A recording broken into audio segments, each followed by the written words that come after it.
ఎంత పొగరవాడికి. ఎవరినమ్మా అటు తిట్టుకుంటూ వస్తున్నావో? వాడే ఆ గోపిగాడు. నమస్కారం మేడం గారు. చూడగానే సుర్రు అనిపిస్తున్నారంటే మీరే రాధగారు అయి ఉండాలని నాకు అండర్స్టాండింగ్ అయిపోయినది. ఎస్ఐ అసరయ్య, మీ ఫాదర్ సేఫ్టీయే నా ఊపిరి. మీ ప్రాబ్లం ఏంటో నాకు చెప్పండి, నేను చేసేస్తానా. నేను కోపంతో వాడి హార్మోని పగలగొట్టానని వాడు నా కారద్దాలని పగలగొట్టి నీ దిక్కున చోట చెప్పుకోమన్నాడు. ఆని తిడితే నువ్వేస్తారు అంటావేంటి? మా ఎస్పీ దొరగారు కూడా నన్ను ముద్దుగా అలాగ పిలిచేవారు, అందుకే పొరపడైపోయింది. ఆ గోపిగాడు ఎంత గుండెలు తీసిన బంటు కాకపోతే నా కూతురును అవమానించి దాని కారుని బద్దలు కొడతాడా? అన్ని దెబ్బకి దెబ్బ నేను తిత్తగా. ఐఆమ్ ఇయర్. వై పియర్? ఏం చేస్తారట? గొట్ట సప్పుడు కాకుండా గుండా యాక్ట్ కింద వాడు అరెస్ట్ చేసేయగలను. ఇంట్రాగేషన్ పేరుతో వాడి మొక్కల చెప్పులు తీసి మీకు ప్రెజెంటేషన్ ఇచ్చేయగలను. That's all. అంతే. అదేదో వెంటనే చేసేయి. నన్ను అవమానించిన అహంభావిని పోలీసుల సహాయంతో అరెస్ట్ చేస్తే అది నా ప్రెస్టేజ్ కే భంగం. అయితే 4 రౌడీల్ని బెత్తాయించి ఆడి కాళ్ళు చేతులు తీయించేస్తా. దానికి రౌడీలు ఎందుకు? 6 అడుగుల ఆజానుభావుణ్ణి ఈ తెలుగుదేశానికి అంతగాని నేనుండగా నాకు బత్తాయించండి. వాణ్ణి పోలీసుల సహాయంతో దెబ్బతీయడం నాకు ఇష్టం లేదని చెప్పారుగా. నేను పోలీసు గుడ్డలేసుకుంటే పోలీసోణ్ణి, గుడ్డలిప్పేసినానంటే పూకిరోణ్ణి. ఒక్క లుక్కేసానంటే లొక్కైపోతాడు ఆ డుక్కనాయ.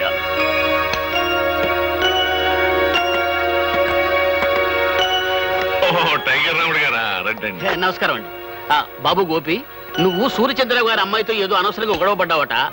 ఇప్పుడు కొత్తగా వచ్చిన ఎస్ఐ ఆ విషయమే నీతో ఏదో మాట్లాడాలట. ఊరి బయట ఉన్న ఇటుకల ఫ్యాక్టరీ దగ్గర నేను రమ్మన్నాడు. నా నోటితో అనకూడదు గాని అతను ఉత్త పొరంబోకు. ఇప్పుడే హార్మోని రిపేర్ అయింది, మళ్ళీ ఇంకో రిపేర్ చేసే అవకాశం నాకు వచ్చిందన్నమాట.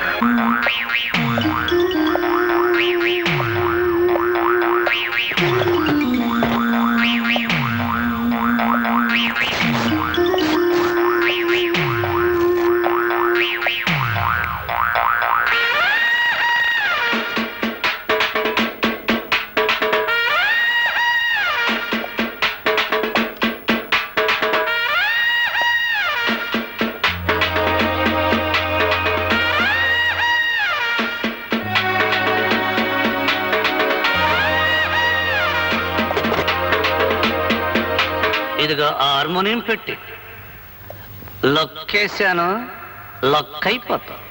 మా నాన్న ఎప్పుడు నాకు 2 వాయించడం తెలుసు అంటాడు. 1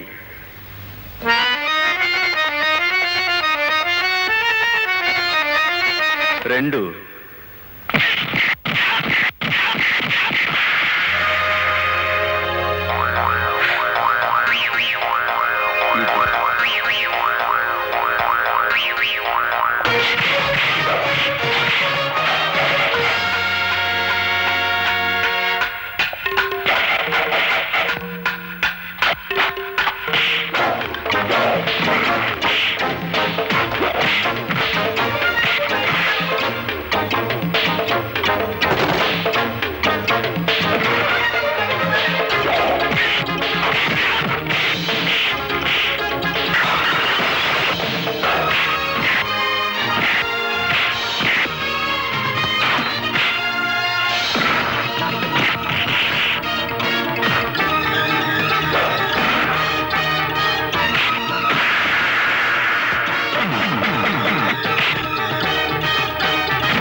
వాడు ఈ రోజే జాయిన్ అయ్యాడు. అతను ఎక్కడ?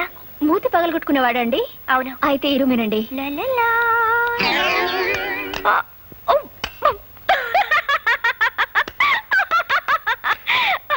హలో సార్ గారు. అవును, నువ్వు వాయించవలసిన హార్మోనియాన్ని నిన్నెవరో హార్మోని వాయించేసినట్టున్నారు. ఇదిగో ఎదురులేని మనిషి తిరుగులేని మనగాండని వాల్ పోస్టర్లు చూసి సినిమా పేర్లు పెట్టేసుకుంటే సరికాదు. ఛాలెంజ్ లో ఉన్న సత్తా చేతల్లో ఉండాలి. ఒక్కసారి సరదాగా నిన్ను అలా అలా సరిగమలు పలికించరా? నువ్వా? వాడికి వెన్నెముక విరిచేసి మోచపులు తప్పించేస్తాని పెద్ద గొప్పలు చెప్పి వెళ్ళు. నీ ఎముకలు మొత్తం చిత్తు చిత్తుగా విరక్కొట్టుకొచ్చావా?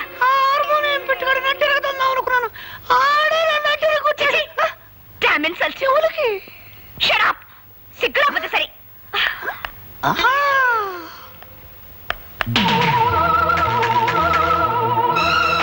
నన్ను నడి రోడ్డు మీద దెబ్బ కొట్టిన వాణ్ణి ఎక్కడ ఎలా దెబ్బ కొట్టాలో నాకు బాగా తెలుసు.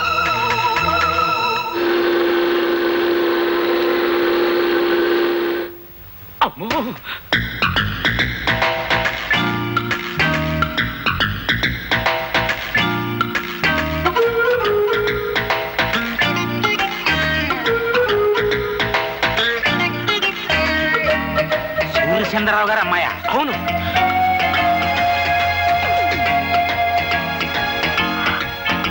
మీరందరూ పెద్దవారు, నన్ను క్షమించండి. నాకు తెలుసు మీరు నన్ను క్షమించలేరు. పవిత్రమైన సంగీత వాయిద్యాన్ని నా అహంకారంతో, అజ్ఞానంతో, పొగరబోత్తనంతో పగలకొట్టి తీరని అపచారం చేశాను. అప్పలరాజు గారు, మీ కూతురు లాంటి దాన్ని మీరు నన్ను క్షమించలేరా? నేను క్షమించేస్తానమ్మా, కానీ మా పాపరాయుడు బా. నేను దుర్మార్గురాల్ని. కళా తపస్వి లాంటి మీ అబ్బాయిని ఎన్నో రకాల కష్టాలకు గురి చేసిన కిరాతకురాల్ని. దయచేసి నన్ను క్షమించండి. బా, అమ్మాయి మొగం చూస్తుంటే కడుపు తరుక్కుపోతుంది. ఆడపిల్ల నట్టింట్లో కన్నీళ్ళు ఎట్టకూడదు అనేసి క్షమించాన్ని. నేనంటానరా, కానీ వాడు క్షమించొద్దు. ఒక్కసారి వాడికి విరక్తి వచ్చిందంటే అంతే. మీరు అలా అంటే కాదు, మీరు క్షమించాలి. మీ అబ్బాయి చేత కూడా క్షమించేలా చేసి ఆయన నాకు సంగీతం నేర్పించడానికి ఒప్పించాలి. ప్లీజ్. అలాగే ఆ అమ్మాయిని ఏడవద్దని చెప్పరా. మన ప్రయత్నం మనం చేద్దాం. వెళ్ళమని చెప్పు.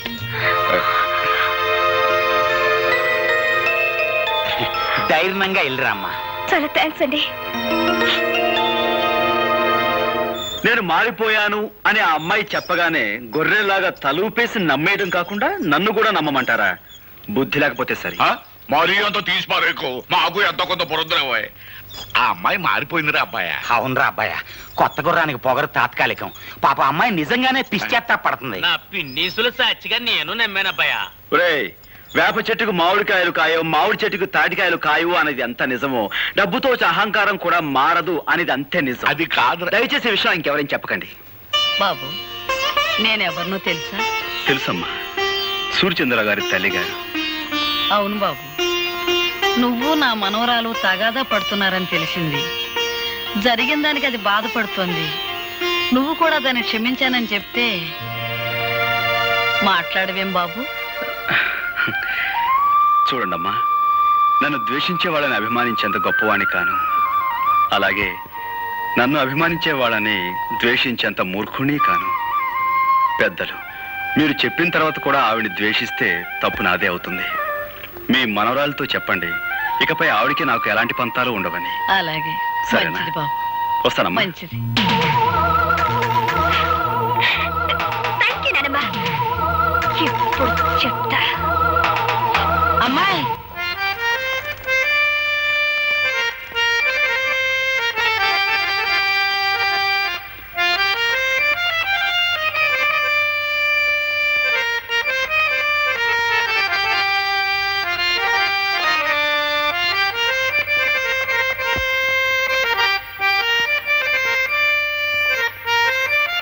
ఈ వాతావరణం చూస్తుంటే త్రికరణ శుద్ధిగా మీరు నన్ను మన్నించారన్న తృప్తి నాకు కలుగుతోంది. అహంకారంతో కాకుండా మనస్ఫూర్తిగా నీకు సంగీతం నేర్చుకోవాలనే ఉద్దేశం ఉందని నన్ను నమ్మించావు.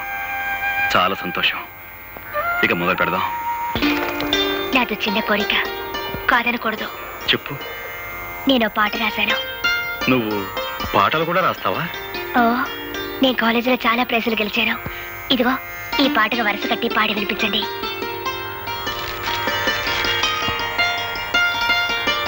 ఏమిటలా చూస్తున్నారు? బాగోలేదా? చాలా బాగుంది.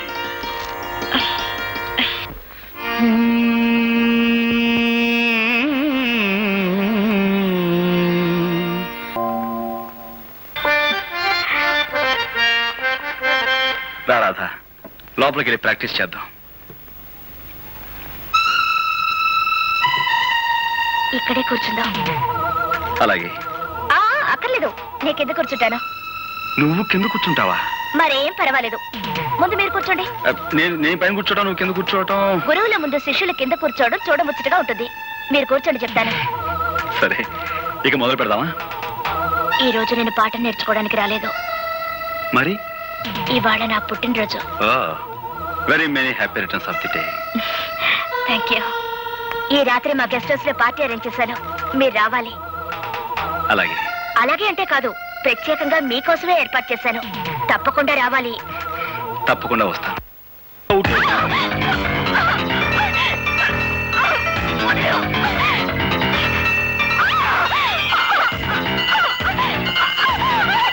కోపి వచ్చిన తర్వాత నటించమంటే ఇప్పుడే నవ్వట పడతామండి. వదిలేవు.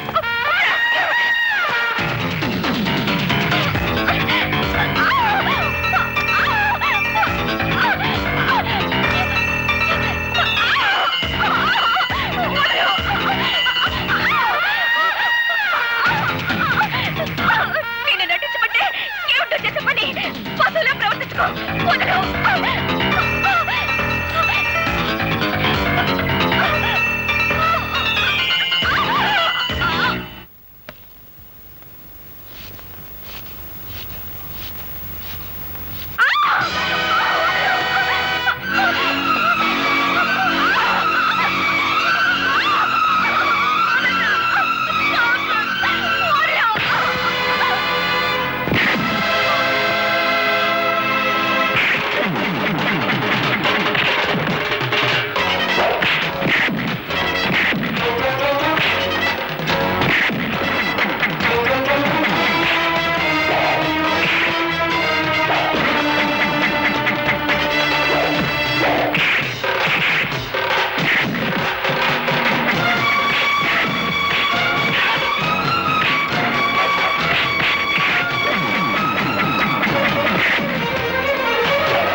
ఒంటరిగా ఆడపిల్ల దొరికింది కదా అని అత్యాచారం చేయబోతావా? నీలాంటి వాడిని. ఓలమ్మో ఓలు దేవుడు, ఇదేట న్యాయం? అక్కల్లారా అన్నల్లారా, ఆ పిల్లని ఆర్డరేపు చేస్తుంటే నేను అడుకోపోతే అటు తిరిగి ఇటు తిరిగి కిందట్టి మీదట్టి ఆ నేని పోలీసుడు మీదట్టి అసుతున్నాడా? ఏమిటి, నేను రేపు చేయబోయానా? కావాలంటే ఆ అమ్మాయినే పిలిచాడుగు.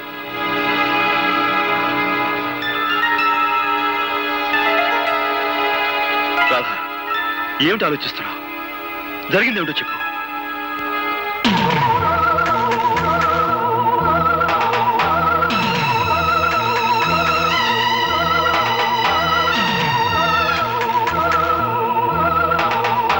రాధా, వీడి వాగే వాగుడికి నువ్వు నోరు తెరిచి నిజం చెప్పి వీడి నోటికి తాళం వేయి.